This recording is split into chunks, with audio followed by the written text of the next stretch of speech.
Perfect with no flaws at all are the laws of Allah. A way of life, a way of life, a way of life, a way of life. Islam is a way of life. Alhamdulillah, wassalatu wassalamu ala rasulillahi wa ala alihi wa sahbihi wa man walah. Amma ba'd. Welcome, brothers and sisters, again to a new episode, yet a continuation on the issue of marriage. And what does a sister look for in a husband? We promised them to be dealing with the quality of tolerance, being tolerant, but what exactly does that mean? Perhaps, Sheikh, you can elaborate on that. Bismillah, alhamdulillah, wassalatu wassalamu ala rasulillahi wa alihi wa sahbihi wa mahtada bihudahu wa ba'du. Tolerance is a quality needed in all humans. And the more tolerant you are, the happier person you are. But in a husband, it is extremely needed more than anyone else. And because he is the captain of the ship, and he is the physician, he's a dentist, he's a doctor, he is the one in control. If he is unable to manage, if he's unable to, in a sort, incubate all of these problems and deal with them, then you have a problem. And that is why whenever someone proposes to a family, they should ask not his parents, because definitely the mother will say, oh, he's a sweetheart, though he's a serial killer. But he's a sweetheart in her eyes. You should ask those who work around him. You should ask the neighbors. And that is why I, personally, this is what I do. When people propose to my girls, I used to go to the masjid next to their house. Ask the imam, do you know the person? I said, yes, mashallah, he prays in the first row. I asked the muaddin. He said, yes, he comes 5 times a day, he reads the Quran, he memorizes the Quran. Okay, this guy's religious commitment is okay in the surface. I go to his work and I ask his friends. I look at his hobbies. If he's involved in da'wah, I ask those around him. And the first question I ask, or 2 questions usually, how is he? Is he stingy or generous? He says, no, he usually buys us sandwiches. I said, okay, this guy is okay on the spending part. Okay, how is he? Is he impulsive? Does he break into rage attacks? Or he said, well, no, mashallah, he never fought. We've never seen him fight with others or quarrel or raise his voice. He's always, easygoing. This is a perfect person for my daughter. I give him a green. How about people approaching the marriage or seeking to get married, but they're approaching it as if they are hiring somebody? Is there something wrong with that approach? Can you elaborate? Hiring in sense that, oh, this boy's coming to marry your daughter, and you say, let me see your CV. Let me see your resume. Let me see what are your qualifications. Let me see your references. Here are the questions. How will you treat this and stuff? Is that a right approach? I'm asking. I worked in HR for a long time. So I come from a human resources executive background. And I tell you, it is a profession, how you write your CV. So don't be deceived by what a person you're interviewing may say or claim, because you have lots of con men, and they are able to con you. They are able to convince you. So this doesn't give you the full picture. It gives you a portion of it, but you have to do your homework and investigate. And his qualifications, his CVs, the courses he took, this is good, but it doesn't add value to the marriage. It adds value to his credentials, to his work, to his career, but not to his marriage, I believe. What about, like we're telling that the man should be tolerant? The way that the man that you described, oh, you go, he doesn't get angry, he's soft, he's all of these things. Could we say maybe that a man like that might be not man enough to sometimes put his foot down? Do we always want the man to always back down? May I add something here? You reminded. A woman wants to see both. That's what I'm saying. Like She wants to see both. If you're always that passive, okay, nodding your head, yes, as you like, do it. I'll tell you a true story. One sister, she hit her husband with the vase. Ya Latif. She said, be a man. I want to hear one day to say no. What is this? Yes. It is a fact. This is the nature of woman. She wants to see that. And you know what? Inside her, now I can count in you. Inside her. Okay, let me finish.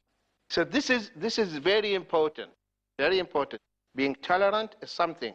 And man, that's why when the Salaf, the forefathers, they used to say a husband at home behaves like a child. Okay? Because this is here. Why behaves like a child means what? Means he overlooks, means he is easy. He plays with his wife. As Sayyidina Umar radiallahu anhu used to crawl on his fort, and the children jumping on him. And when one of his governors came, he saw that, said, what is this, Amir al-Mu'mineen? Sayyidina Umar picked it quickly. He said, oh, tell me about you. How's the atmosphere in your house when you enter? He said, me? Oh, yes. The moment I step in, anyone who was talking will keep quiet. Anyone standing will sit down. Anyone who was leaning will sit. He said, really? He said, yes. He said, you are not a governor anymore. If you have no mercy towards your own children, how can you have mercy towards the subjects? Because he learned this from the Prophet ﷺ. And another story mentioned in the book I mentioned, Ishrat al-Nisa by Imam Nisa'i, one of the Sahaba came to complain to Sayyidina Umar about his wife, the Sahabi. The moment he reached Umar's house, he heard the voice of Umar's wife screaming at Umar, shouting at Umar. Umar, the shayateen ran away. And yet his wife is shouting at him. Oh, alhamdulillah. You know, sometimes it makes you feel good when you feel people, they have the same problem. We're in the same boat. So he said, alhamdulillah, I'm not alone. So he decided to go back. By then, Sayyidina Umar opened the door. Brother, come. What's the problem? No. Come. He said, I came to complain about my wife. I found the same thing, that you have the same problem. He said, see what Sayyidina Umar said. He said, listen, brother. She looks after me. Looks after my children. Cooks for me. Okay? Washes my clothes. Stitches my clothes. And he started listing her daily chores. If she flares up, okay, from time to time, I have to take it. This is life. Life is give and take. And this has happened also in the house of the Prophet ﷺ. Imagine the Prophet ﷺ when he got angry with his wives and he said, you will not see my face for 1 month. And he stayed in the masjid, and you all know the story, and the rumors went around that he divorced his wives. And Aisha said, I was counting the days on my finger. 29 days, the Prophet ﷺ came back. Aisha, what did Aisha do? At the door. He said, the month is not over. He said 1 month, right? 30 days. The Prophet ﷺ said, the month can be 29 days and can be 30 days. Okay? Subhanallah. Imagine that this happens to you. And you told your wife, you will not see me for 1 month. And after 29 days, you came back and expecting her to hug you, and she's telling you the same thing. What would be your reaction? The issue is, Jazakallah khair, that the tolerance that is needed is due to the fact that women have different moods. And if the man also was moody, then the marriage would not continue. So many times, and there are problems with the man and woman. And the woman is so agitated, divorce me. And for a whole day and a half or 2 days, she's demanding divorce. And at the end of the day, the brother says, khalas, you're divorced. And then she breaks into tears. You divorced me? Sister, you've been asking for divorce for the past 48 hours. But you had the guts to divorce me? And she starts to cry and weep. And he has to have the tolerance in saying, yes, I will do this, I will do that. But be always in control. Because if he's impulsive, if whenever she says a bad remark, he gives her a ton of remark in return, marriage would not be on the right track. I think another problem that brothers often, we touched upon this before, but I just bring it from another angle, is that brothers often treat their marriage like they treat their business.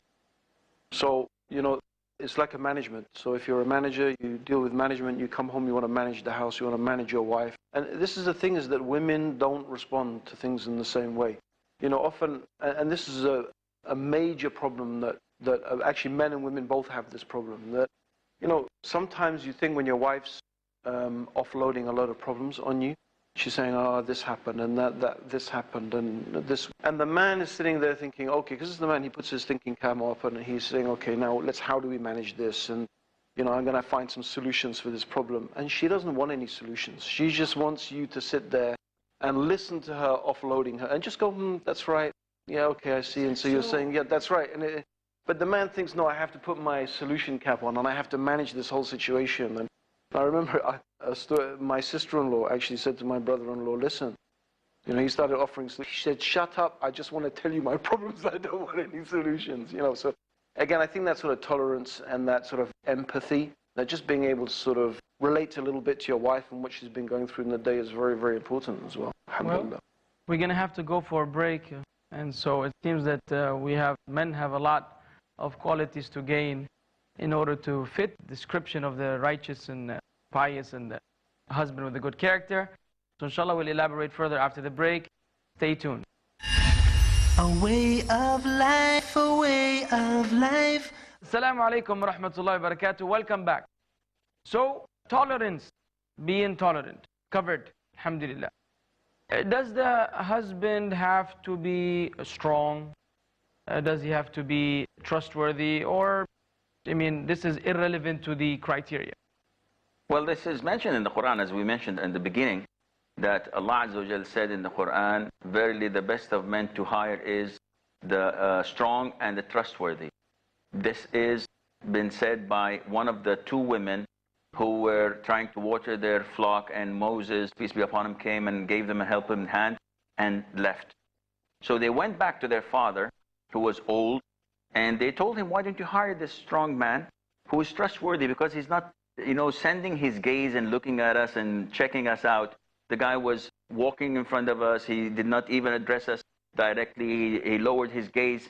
So we believe that these are qualities needed in a man. Strength and to be honest and trustworthy. Of course, we've gone through honesty and trustworthy, but what is meant by strength? I have a nice explanation for this, and I bring this up in our congregation. Allah subhanahu wa ta'ala says that these are those qualities, al-qawi al-amin. And I look at people, brothers in their jobs, when they get a job. Firstly, they need quwwah, right? The strength to be able to get the job done. So when a person gets hired for a job, they have the qualifications. That's the first thing that you're looking for. Does he have the qualifications to get the job? But then on the opposite side, even though they have the qualifications, are they actually going to follow through and do it? And that's amana. Okay. Because a lot of people, when they get their job, they know what work needs to be done, but they just sit at work and procrastinate and check their email all day long, and they get a paycheck and they didn't do anything. There's no amana. And the person needs both.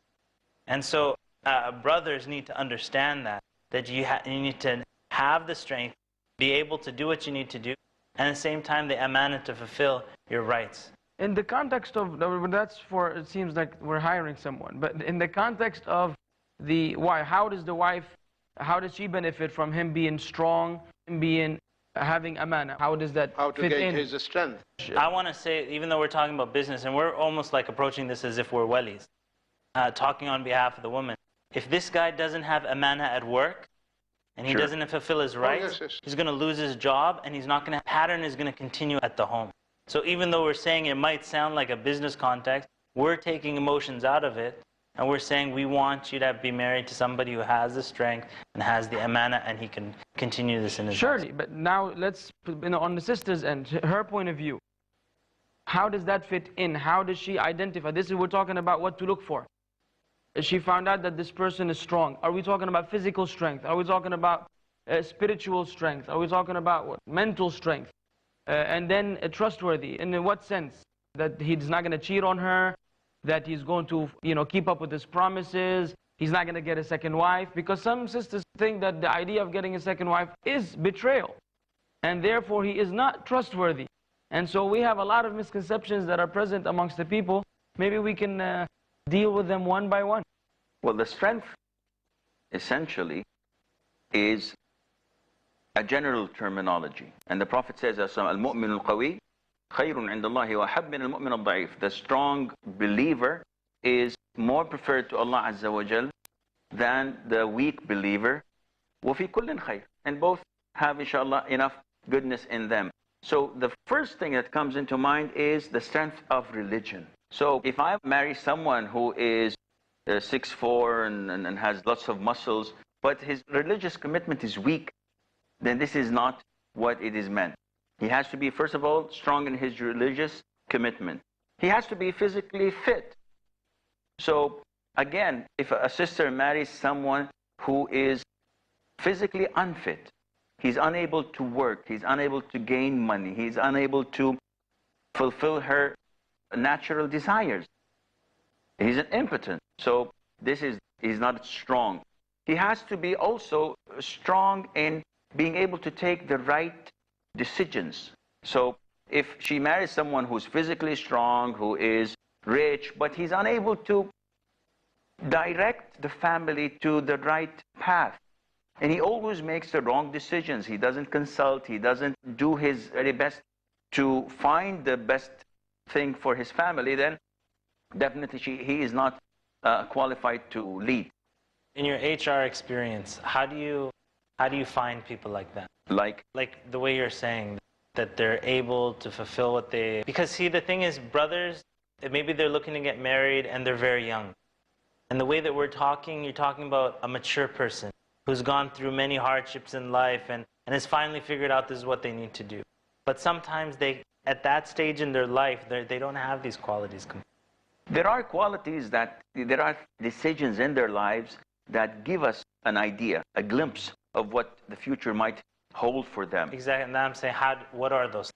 See, I could tell from an HR perspective, Sure. I could tell if someone has changed 6 or 7 jobs in the past year, that this guy is not being able to make a path for himself. So this guy is impulsive, he keeps on changing, and there has to be a problem with him. Among the qualities is that when you interview him, youngsters have to make mistakes to learn. But if the pattern of making mistakes is prolonged, then there is a weakness, there is a deficiency that has to be addressed. So when a sister looks at a person who has been steady in his studies for the past 18, 20 years, mashallah, he did all of his schools in the university in high grades, his time is managed, then this guy is definitely stronger than someone who skips school, then works, then goes back to school, then skips school. It keeps on going like this. What are some signs about consistency in their deen and strength in their deen? There's so many. Like, I know we're saying, oh, if he doesn't pray Fajr in the masjid, then don't get married. I know a lot of brothers won't get married if that's the case. And maybe that criteria, alhamdulillah, it's a great standard. But what are some more practical things for it? We accept the minimum. If he prays the 5 prayers, he doesn't miss his prayers, because we have also to be practical. Many of the sisters are desperate. They want to get married. Okay? So that is the best to get. But if, mashallah, he is trying his best and he doesn't miss his prayers, and so, he can improve. Okay? He doesn't do haram. He doesn't do haram. Bluntly. Okay? So we have to be, here, tolerant. Okay? Yeah. Okay? But since you mentioned the ayah, okay, this is very beautiful ayah, okay, and the story and how the girl find out. How did she find out that he was strong?